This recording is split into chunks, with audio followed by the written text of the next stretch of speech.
The Art Beat, a weekly program putting you in touch with artists and arts events from the J.T. and Margaret Talkington College of Visual and Performing Arts at Texas Tech University. Hello and welcome to The Art Beat. I'm your host, Peter Martins, and we are here on KLZK FM 105.7. I have the privilege of being here this week talking with Dr. Christopher J. Smith, who is a musicology faculty member in the Texas Tech School of Music, and also the director of relatively newly official but long-standing organization within the School of Music and the Talkington College of Visual and Performing Arts called the Vernacular Music Center. Hi, Chris. Hey, Pete. It's good to see you. Good to see you as well. And I'm going to start with the name because when I, first encountered this name, I thought back to my childhood, and I think the only time I had ever encountered the word vernacular was when one of my favorite uncles, who tended to use strong and colorful language, would often follow those phrases with "pardon my use of the vernacular." So that's my introduction to the term, but somehow I imagine that is not the ontology of the term with the Vernacular Music Center. I don't know, Pete. I think your uncle may have been onto something because what we mean when we use the word vernacular in referencing the Vernacular Music Center or vernacular music or vernacular art simply is expressive communication that gets work done. So if your uncle's strong language was getting social work done, then I think his use of the vernacular term is apt. More seriously, the origin of our use of that term, the Vernacular Music Center, goes all the way back to when the college was first founded. I was hired in the fall of 2000, and our then director of the Department of Music, which shortly became the School of Music within the new College of Visual and Performing Arts, Gary Owen, said to me, "I understand that you're interested in starting some kind of a research center. What's it called?" And I, thinking quickly, having not thought of it previously, said, the Vernacular Music Center. And he said, "That's great. What's it mean?" Well, I've been through this explanation a few times since then. And a vernacular, it's a term that comes from linguistics, and it's a reference to the difference between official languages and street languages. It goes all the way back to the use of Latin in the medieval Catholic Church, right? Latin was the language of literate people, of official business communication all the way across Europe and into Asia with the Catholic Church. But the language that people spoke in the streets was the vernaculars, French or Spanish or Italian or German or English. And so when we say vernacular music, what we mean is music which gets social business done, music which typically is learned, taught, and passed on by ear and in the memory, and music which represents a process. It's the product of a process rather than a collection of objects. Pete, there have been a lot of terms used to describe the world's musics in the years that you and I have been at Music Scholarship, and it's been called non-Western music, or it's been called world music by CD companies, or it's been called traditional music or folk music. And all of those terms have their places and their reasons. But we are interested in finding the processes that connect these forms of music and dance and other cultural expressions. And so the process, the vernacular process, is the process by which you learn something, which could be how to play or sing or dance or ride a horse or swim or knead bread via demonstration, imitation, and critique. Someone shows you how to do it, imitate how to do it, and then you are corrected so that you can hone your skills. Of course, that's part of every kind of music teaching and learning, right, Pete? Right. Because if you're sitting in a one-on-one studio lesson, the professor is spending some time listening to you and saying, "No, try this, try this, try this." What we're doing with the Vernacular Music Center, under the umbrella of the Vernacular Music Center, is to recognize that most of the world's musics are learned and taught and passed on this way, by ear and in the memory, using the processes of vernacular learning, of demonstration, imitation, and critique. And for us, that focus upon process rather than a discrete canon of objects, that's important to us. Music is vernacular if it's learned and taught and passed on by this fashion. So there's vernacularity in all performance forms. There's vernacularity in conversation, right? How do we learn to converse? Well, we do it and they say, no, that's not the right grammar. Try it saying it this way. Let's say this word again. It's demonstration, imitation, critique. So it's embodied learning. Interesting. And you've anticipated my next question already in kind of contrasting the mission and the approaches of the Vernacular Music Center with what we might call traditional pedagogies and structures of, I guess, the European Conservatory all the way down to our present day and modern, American universities and schools of music. Yeah, in a sense, it's a term actually. I think I started using this term after having encountered it in the work of a musicologist specializing in American music idioms who's now gone, H. Wiley Hitchcock, and he described a tension, particularly in American musical establishments, between what he called cultivated and what he called vernacular music. music. And cultivated music was music that was created, cultivated for people of a certain degree of musical taste, for expert listeners, for people who anticipated the contemplation of that music would somehow edify them. That's cultivated music. It's music that sits in a museum or that sits in the canon of great works. And while Hitchcock contrasted that to vernacular music, which is music for dancing, music for mourning, music for celebration, music for patriotic or joyful or sorrowful reasons. So there's not a hard and fast distinction, but what we try to do in the Vernacular Music Center is to honor those vernacular processes, because those are the musics that myself and Roger Landis and Angela Mariani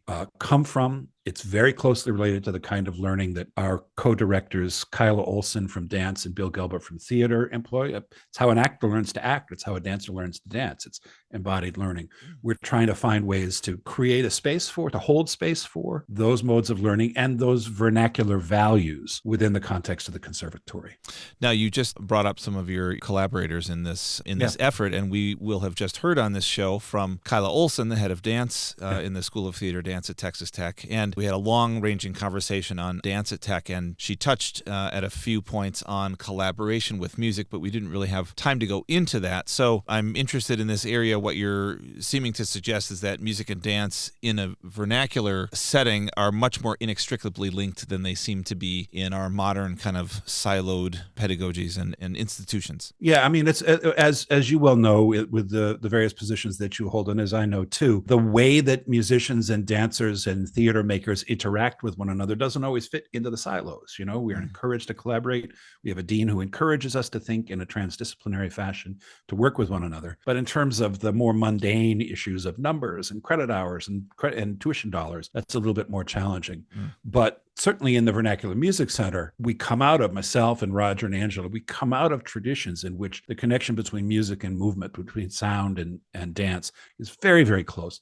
Much of what we play is dance music or has dance implications. We use dancers in our ensembles. We collaborate with people from the dance department. We make new work with the contemporary dance choreographers like Kyla Olson and Genevieve Durham from the School of Dance. We worked a great deal with various people, including Bill Gelber and Linda Donahue in the School of Theater, because in performance, we flow across those boundaries between sound and movement and the visual. And what connects us and what we try to find is ways of collaborating which feel mutually creative. We try to create these spaces in which the juxtaposition and the exchange of ideas can yield new creative thought, new knowledge. Thank you for explaining that so thoroughly. And I'm going to just head right on into following up on what you were just talking about, which are the sorts of productions that have been and are regularly, I guess I'd say, part of the VMC's year. What sorts of things do we look for in the fall and the spring each year? Well, we have several ensembles that we sponsor. My own Tech Folk Orchestra, which is an ensemble playing music really from across the world of European and further music from further afield,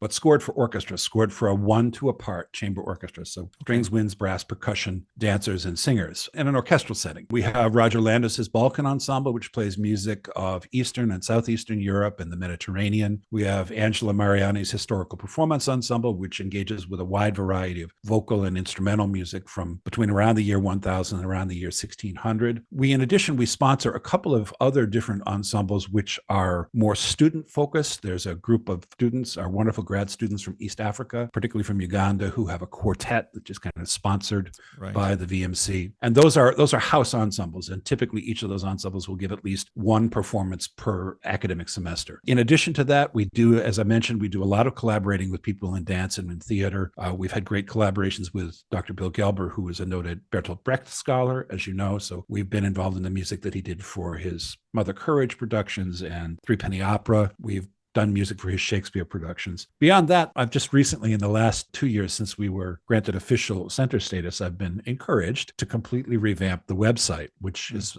it's a tussle.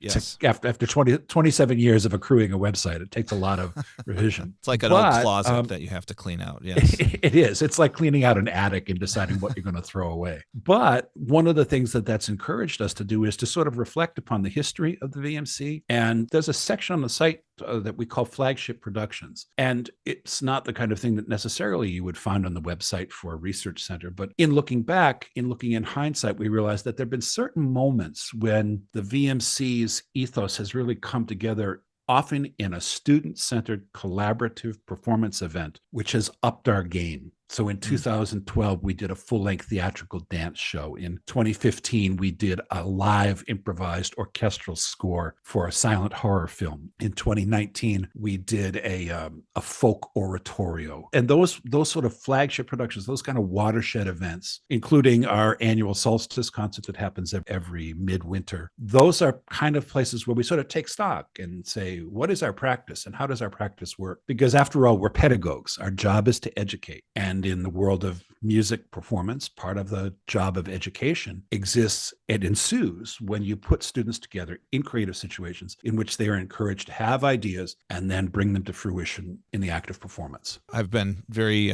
kind of gratified over the years to see these theatrical and music collaborations come to the stage. Are there any large ones kind of planned for the foreseeable future? Bill Gelber's got a Shakespeare production coming, and he's expressed interest in having us be involved. And of course, we'll always work with our brother Bill Gelber. Another thing I can mention, which might be of interest to this listening audience, is that the VMC was invited by the college a year and a half, 2 years ago, to write a proposal to the Fulbright Scholar in Residence program. Now, mostly when we think of the Fulbright Scholarship, we think of U.S. scholars or graduate students being funded to go elsewhere in the world and do their research or do their teaching. But the Fulbright does have one program called the Scholar in Residence program, which is designed to bring a scholar from another country to a university campus. Right. And there's a process of application, and we were the college's entry and the multiple entries that came from Texas Tech. And we were rather surprised that ours was the application that was accepted by the university. Wonderful. So in the spring of 26, we are bringing a man named Dr. Gareth White from London Central School of Speech and Dance. He's a fantastic scholar and a specialist in immersive theater. And we opted to do that because we thought if we bring a scholar who works in some of the theatrical ways that the VMC does, but who has an appointment in theater, then he will have things to offer to the School of Theater and Dance as well. So we're trying, as you can understand, we're trying to get the most bang for our buck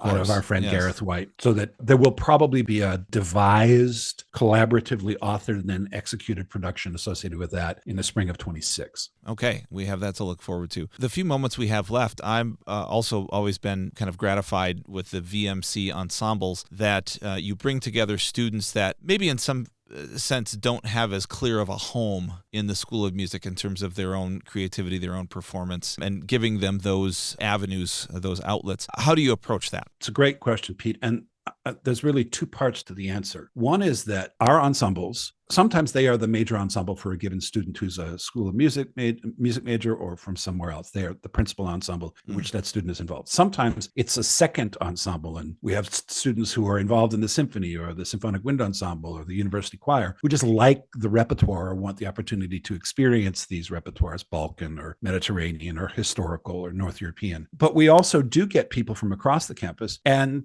sometimes there's quite a diversity of prior musical experience. So we have people who are like top players, very, very accomplished with decades of experience, some of these young people, and others who are not so technically skilled. And so our job is to figure out, okay, how do we put these rather disparate parts together in a fashion that is rewarding for all? Andy Stetson, my boss, Andy Stetson, who's the director of the School of Music, said something really profound in my hearing one time. He didn't say it to me, but someone had raised the topic of the VMC ensembles and the fact that we're not strictly auditioned ensembles. If a student wants to be involved, we'll find a way for them to be involved, even though some of these are top players and doctoral students and teaching assistants and that kind of thing. And Andy said to this interlocutor something I thought that was really kind of profound and quite sensitive for a trumpet player. He said, where else in a School of Music would a rudimentary player have the opportunity to stand next to the best saxophone player in the School of Music? And I was kind of touched by that because I thought, okay, my boss, Andy Stetson, understands that beyond the considerations of who is technically the best player, who are the best players, let us make sure that we get the top percentile players and use them to maximize the quality of the sound. Sure. I felt like that was my boss saying there are other complementary goals that can emerge from playing music together. Right. And one of them is the opportunity to be next to someone who can do things that to which you aspire. And I think that's really our goal in the VMC ensembles, to create spaces in which young people can imagine themselves to be more than. They can imagine a future. They can imagine a set of aspirations. Right. And that really brings us full circle kind of back to that original definition of vernacularity, which as the little kids are playing with older folks who know what they're doing and are trained up in that way, and on it goes. Well, goodness, our time has flown here today. I'm sorry to have to say goodbye to Christopher J. Smith, faculty member in the School of Music and the director of the Vernacular Music Center, which was our topic for discussion today. Chris, it's been great, and we really look forward to seeing some of those VMC productions this coming year. Okay, thanks, Pete. Always great to talk to you. Well, thanks. See you next time. Bye-bye. The Art Beat, a weekly program putting you in touch with artists and arts events from the J.T. and Margaret Talkington College of Visual and Performing Arts at Texas Tech University.